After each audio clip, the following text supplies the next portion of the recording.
स्वागत आहे आपल्या सर्वांचं. सप्तरंग इयत्ता 7वी पाठ 10वा ज्ञानवंत. पाठ परिचय.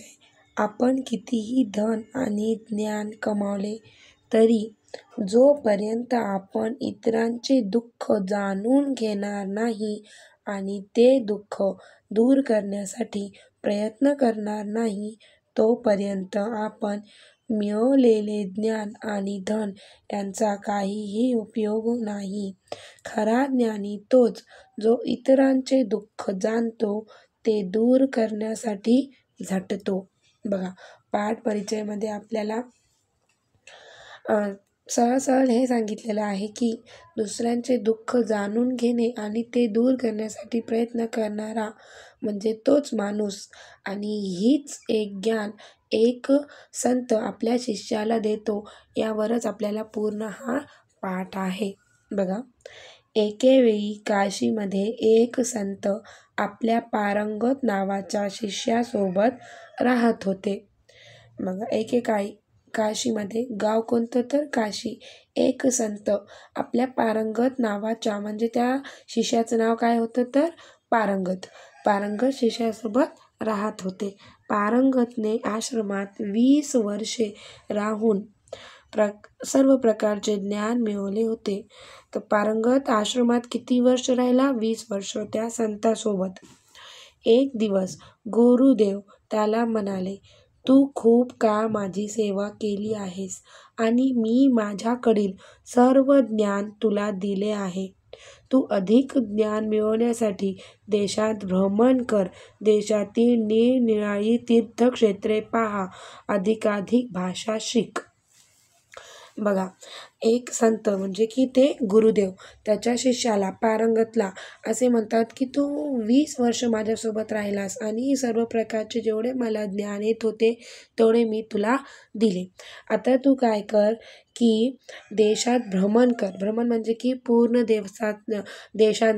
आपल्या देशाचा पूर्ण प्रवास कर आणि वेगवेगळी निरनिराळी तीर्थक्षेत्रे पहा आणि अधिकाधिक भाषा शिक. हे उपदेश गुरु आपल्या शिष्याला देतो. गुरूंच्या आदेशानुसार पारंगत भ्रमणासाठी बाहेर पडला.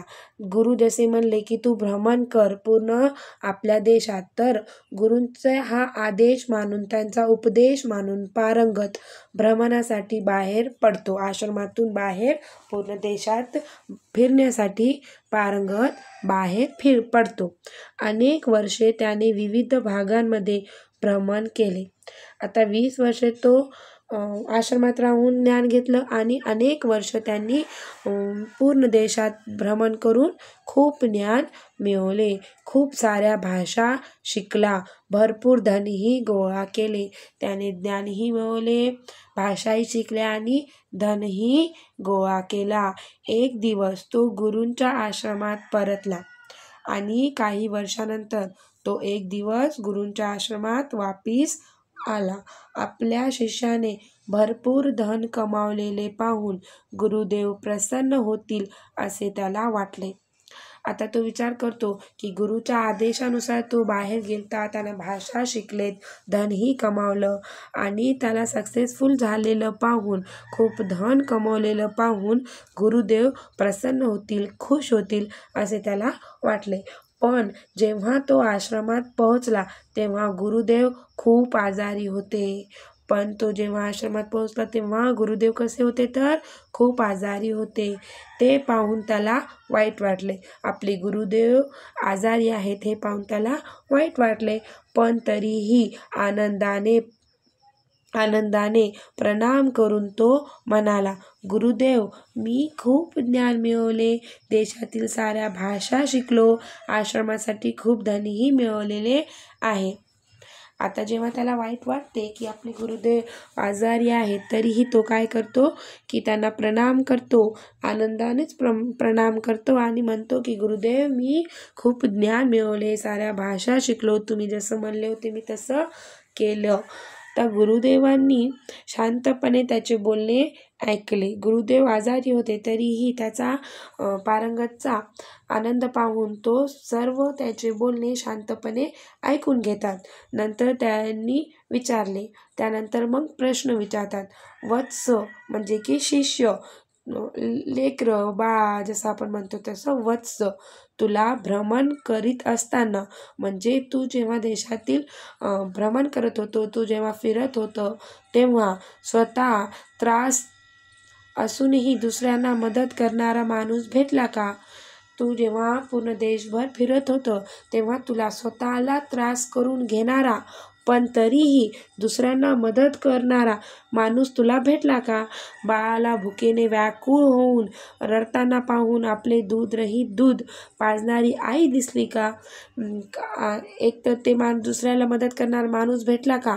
आणि एकतर बाळाला भुकेने व्याकुळ होऊन म्हणजे की जेव्हा भूक बाळाने रडतो, तो रडताना पाहून त्या आईकडे दूध नसतानाही, दूध रहित म्हणजे की दूध नसतानाही दूध पाजताना तू पाहिलं आहेस का?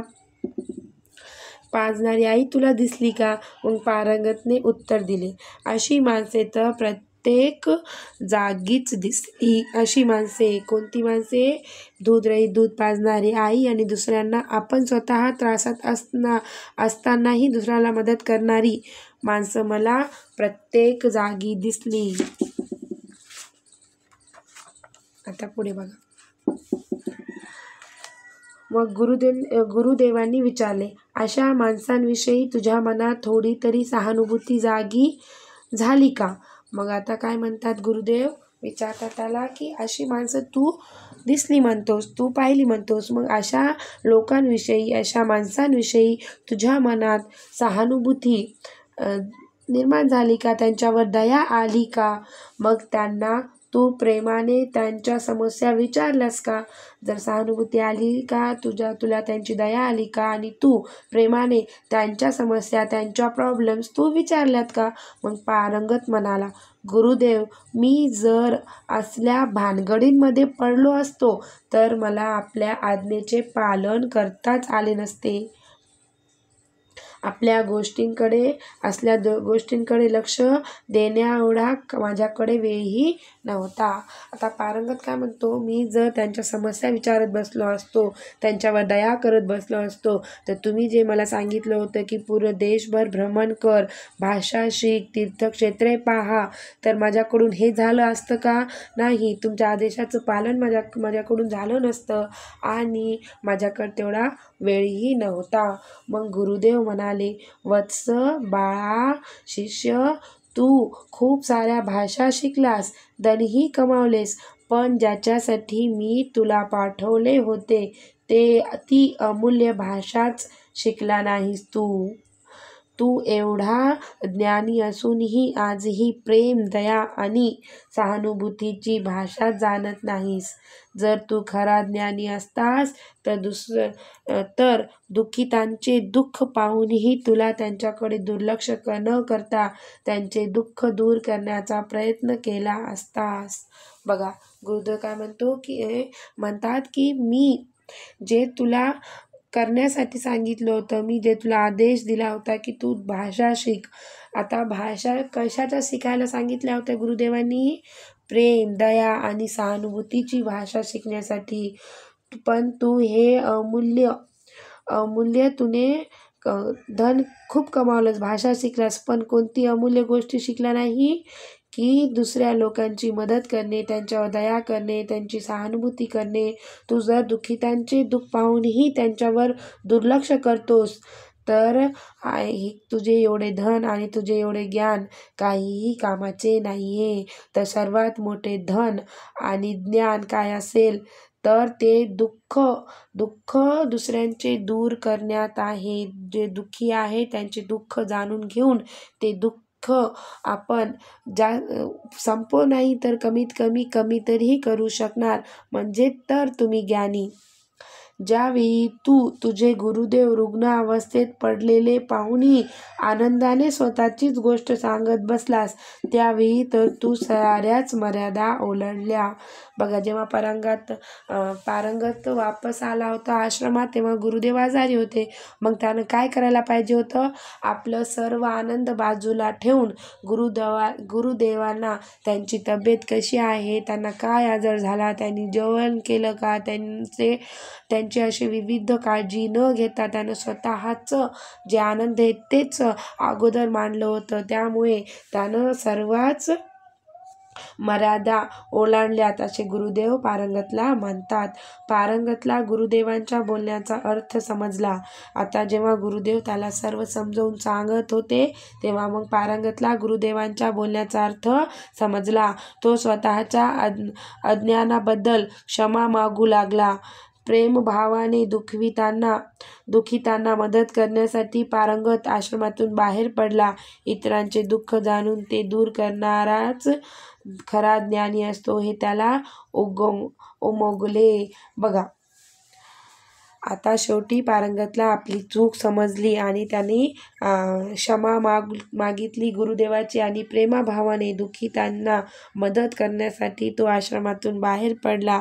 इतरांचे दुःख जाणून घेऊन ते दूर करण्याचा खरा ज्ञानी असतो हे त्याला कळाले.